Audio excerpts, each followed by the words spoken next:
Iran ও Syria ইস্যুতে গোপনে রাশিয়ার সঙ্গে কৌশলগত আলোচনা করেছে ইসরায়েল, এমনটি জানিয়েছে দেশটির সরকারি সম্প্রচার মাধ্যম কান। প্রতিবেদনে বলা হয়, ইরান ও ইসরায়েলের মধ্যে 24 জুন যুদ্ধবিরতি কার্যকর হওয়ার এক সপ্তাহ পরই গোপন এই আলোচনা শুরু হয়। আলোচনার প্রস্তাব এসেছিল মস্কোর পক্ষ থেকে। তারা ইরান ও ইসরায়েলের মধ্যে মধ্যস্থতা করতে আগ্রহ প্রকাশ করে।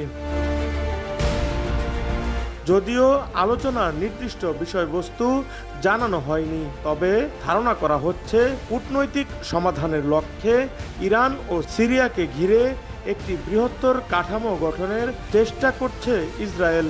এছাড়া ইরান সংক্রান্ত একটি বৃহত্তর চুক্তির বিষয়ে যুক্তরাষ্ট্রের সঙ্গে আলোচনাও চালিয়ে যাচ্ছে দেশটি। এই ইস্যুতে আগামী সপ্তাহে ওয়াশিংটনে মার্কিন প্রেসিডেন্ট ডোনাল্ড ট্রাম্পের সঙ্গে ইসরায়েলি প্রধানমন্ত্রী বেনিয়ামিন নেতানিয়াহু এর বৈঠকের কথা রয়েছে। গত 13 জুন ইরানে বিমান হামলা চালায় ইসরায়েল। সেখানে ইরানের শীর্ষ জেনারেল ও বিজ্ঞানীরা নিহত হন। এরপর 24 জুন ট্রাম্পের যুদ্ধবিরতির ঘোষণায় ইসরায়েল হামলা বন্ধ করে। রাশিয়া তখন এই হামলাকে একেবারেই অগ্রহণযোগ্য বলে কঠোর নিন্দা জানায় এবং হুঁশিয়ারি দেয় যে এর সম্পূর্ণ পরিণাম ইসরায়েলকেই বহন করতে হবে। তবে কঠোর বিবৃতির পরেও মস্কো এখনও তেহরানকে রাজনৈতিক সহানুভূতির বাইরে তেমন কিছুই দেয়নি। বর্তমানে ইসরায়েল তাদের আব্রাহাম চুক্তি সম্প্রসারণের লক্ষ্যে কাজ করছে এবং সূত্র বলছে সিরিয়ার সঙ্গে পরোক্ষভাবে আলোচনা চলছে।